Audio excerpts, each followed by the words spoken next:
और देखिए बिहार के सियासी गलियारे से इस वक्त की सबसे बड़ी खबर सामने आ रही है और ये खबर जीतन राम मांझी से जुड़ी हुई है। बिहार में नई सरकार गठन के महज 1 महीने बाद ही मांझी ने राज्यसभा सीट को लेकर बेहद तल्ख तेवर दिखाए हैं और बेटे संतोष सुमन को हक से राज्यसभा में सीट मांगने की नसीहत दे दी है। इतना ही नहीं, मांझी ने हम के राष्ट्रीय अध्यक्ष संतोष सुमन को सुझाव भी दिया है कि वो एनडीए के बड़े नेताओं पर दबाव बनाएं कि हमको राज्यसभा की 1 सीट चाहिए और उसे दें, नहीं तो वे बिहार के मंत्री पद छोड़कर एनडीए से अलग होने का अल्टीमेटम दे दें। गया जी में हम के एक कार्यक्रम में जीतन राम मांझी ने सार्वजनिक मंच से संतोष सुमन को यह नसीहत दे दी, पार्टी को चलाने और मान्यता दिलाने के लिए वो हर कोशिश करें, एनडीए के सामने मजबूती से अपनी बात रखें। मांझी ने कहा कि 2024 के चुनाव में भी बीजेपी ने जो वादा किया उससे पूरा नहीं किया गया और विधानसभा चुनाव में हम के साथ बेईमानी की गई। मांझी ने संतोष सुमन को पार्टी चलाने के लिए दूसरे विधायकों और सांसदों की तरह वसूली करने का भी सार्वजनिक मंच से सुझाव देकर सबको हैरान कर दिया है। तो देखिए, राज्यसभा की 1 सीट चाहिए और जीतन राम मांझी और उनकी पार्टी हमको काफी समय से ये देखने को मिला है कि लगातार जो बार्गेनिंग वाली पॉलिटिक्स है वो जरूर हर चुनाव में करते हैं, हर मौके पर करते हैं। और एक बार फिर से जब राज्यसभा की सीटें खाली हो रही है और इसको लेकर के अब चर्चाएं तेज हो चली है कि एनडीए और जो बीजेपी जेडीयू है, इसके साथ साथ एलजेपी आरवी का भी नाम सामने आ रहा था कि इनसे राज्यसभा सांसद बनाए जा सकते हैं। लेकिन अब इस बीच हम की तरफ से भी दावा ठोक दिया गया है। बीजेपी के प्रवक्ता मनीष पांडे हमारे साथ जुड़े हुए हैं। मनीष पांडे जी, कई ऐसे मौके आते हैं जब मांझी चुनाव को लेकर के बार्गेनिंग शुरू कर देते हैं, एक बार फिर से वही प्रेशर पॉलिटिक्स की राज्यसभा की हमें 1 सीट चाहिए। क्या आप लोग इससे इत्तेफाक रखेंगे? क्या आपका स्टैंड है? मांझी जी हम लोगों के बुजुर्ग नेता हैं, यहाँ के मुख्यमंत्री रहे हैं, केंद्रीय मंत्री हैं, गंभीर व्यक्ति हैं। आपस में उन लोगों की क्या बातचीत होती है नहीं होती है उससे हम लोगों का क्या मतलब है। इसलिए ये सब उन लोगों का अपना आपस का मामला है।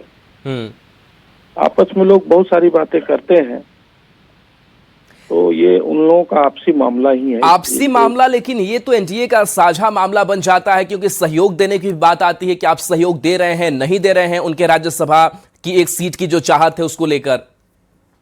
कोई भी विषय जब एनडीए के पटल पे आता है तो वो एनडीए का विषय होता है। आपस में लोग क्या बात करते हैं नहीं बात करते हैं उससे एक पार्टी को दूसरे पार्टी से क्या मतलब। लेकिन बीजेपी भी बड़ी पार्टी है, सहयोग तो उनको देना होगा, समर्थन तो देना होगा, या फिर नहीं देंगे? मैंने कहा ना कि एनडीए के पटल पर जब कोई बात आती है तो उस पर विचार होता है। लेकिन लोगों का आपसी बात है, उससे क्या मतलब है। लेकिन फिलहाल तो ये चर्चा हो रही थी कि 2 सीट आपके खाते से, 2 जेडीयू और 1 एलजेपी आरवी, लेकिन अब इसमें जीतन राम मांझी की भी एंट्री हो गई है, तो कैसे एडजस्टमेंट हो पाएगा? कुछ रास्ता दिख रहा है? देखिए, ये सब केंद्रीय नेतृत्व का विषय, इस पर हम लोग बहुत ज्यादा कुछ क्या बोल सकते हैं। लेकिन जीतन राम मांझी ने जो मांग की है उस मांग को आप जायज समझ रहे हैं? ये मांग उन्हें रखना चाहिए था इस परिस्थितियों को देखते हुए, यहां तक कि अल्टीमेटम भी दे रहे हैं कि एनडीए को छोड़ दें, प्रेशर बनाएं, ये एनडीए के हेल्थ के लिए भी सही है? मैंने कहा कि जीतन राम मांझी जी बड़े सीनियर बुजुर्ग और गंभीर व्यक्ति हैं, उनके बयान हमेशा आते रहते हैं, बहुत तरह के बयान आते रहते हैं। एक बयान और आया है जी। चलिए, शुक्रिया मनीष जी अपनी प्रतिक्रिया देने के लिए। और देखिए, मांझी ने जो बयान दिया है वो बयान जाहिर सी बात है कि खलबली मचाएगा एनडीए की सियासत के अंदर। बयान आपको सुनाते हैं। चौड़ा और मोटा और मजबूत करने की जरूरत हो, लड़ा बोला, हमारे बात ना जाए थे प्रशासन में, ना जाए थे लोग के बीच में, बतावा ना। कहल गेल हल कि तोरा 2 लोकसभा सीट देवो, आज राज्यसभा सीट देवो। अब आज टीवी में देखे थी बटा गलो राज्यसभा के सीट, तोरा कुछ न मिले वाला हो, मिले या न मिले तोरा मुंह से कोई बात निकले के चाहिए। तो प्रवक्ता का करे था, तू का करे था कि इतना न मांग करे कि हमरा तू वोट ना देवा तो हम तोरा साथ ना रहबो।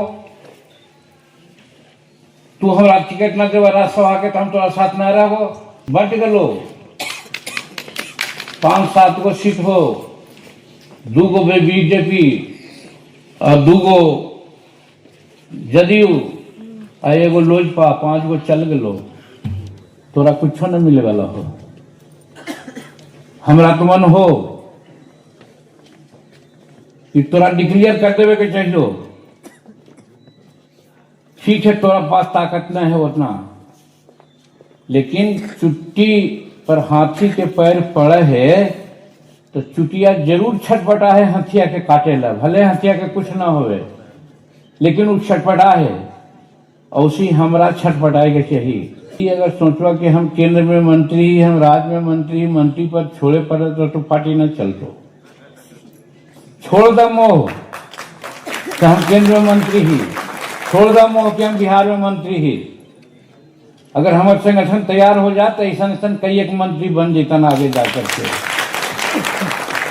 थोड़ा डिक्लेयर कर देवे के चाहिए, बुलावा अपन प्रवक्ता से कि सुन रही है कि राज्यसभा के टिकट अप्रैल में होने वाला है। हमरो हिंदुस्तानी अवाम मोर्चा सेकुलर के वो मिले के चाहिए। लोकसभा सीट में ही कहल गया न करवा तो हम तोरा साथ न रहे के विचार करवो करा न का होगा। हम मंत्री पद न हली तो हमने न जीत हली। हर MP MLA कमीशन ले जी। हम पर साल वाला कहली कि 5 करोड़ मिला हो ना भाई। अगर 10 पैसा मिले है तो 40 पैसा नहीं 40 लाख हो जीतो। सब पार्टी के हम दे दिली कि ले में गाड़ी खरीद को मेरे घर फलना कर। ये न करे था, तीन कर दोष है। और यहू साल अगर चाहवा तो हमारा पैसा की जरूरत न है।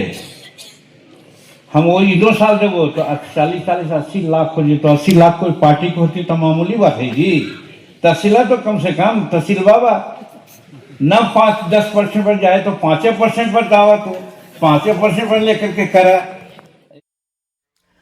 तो देखिए, हालांकि पार्टी के मंच से बयान के बाद बाहर निकले मांझी ने मीडिया में अपने इस बयान पर सफाई भी दे डाली है। मांझी ने कहा कि खबरों में कहा जा रहा था कि जेडीयू को 2 राज्यसभा सीटें, बीजेपी को 2 और लोक जनशक्ति पार्टी रामविलास को 1 सीट दी जा रही है। ऐसे में हिंदुस्तानी अवाम मोर्चा कहां है? 2024 के चुनाव में हमसे 2 लोकसभा सीटों और 1 राज्यसभा सीट का वादा किया गया था। उस समय हमें 1 लोकसभा सीट दी गई, लेकिन राज्यसभा सीट अभी भी बकाया है। हिंदुस्तान अवाम मोर्चा को 1 सीट मिलनी चाहिए। 2 भाजपा को, 2 जदयू को और 1 लोजपा की बात हो रही है। 5 सीट है, 7 सीट में 5 सीट है, तो हो सकता है 5 सीट एनडीए को आवे। तो वैसे परिस्थिति में हम हिंदुस्तानी अवाम मोर्चा कहाँ है? इसलिए हमको मांग करना चाहिए।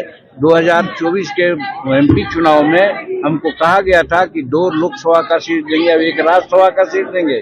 तो उस समय 1 लोकसभा का सीट दिए, 1 चुनाव में जीते। धन्यवाद देते हैं नरेंद्र मोदी जी को कि उन्होंने 1 चुनाव पर जीत गए तो हमको मंत्री भी बना दिया। लेकिन आज राज्यसभा का सीट तो हमका ड्यू है 2024 के चुनाव, लोकसभा चुनाव के अनुसार ही। तो आज जब अप्रैल में 2025 में लोकसभा का, राज्यसभा का चुनाव होगा तो उस समय हिंदुस्तानी अवाम मोर्चा सेकुलर को 1 सीट मिलना चाहिए। ये मेरी मांग है,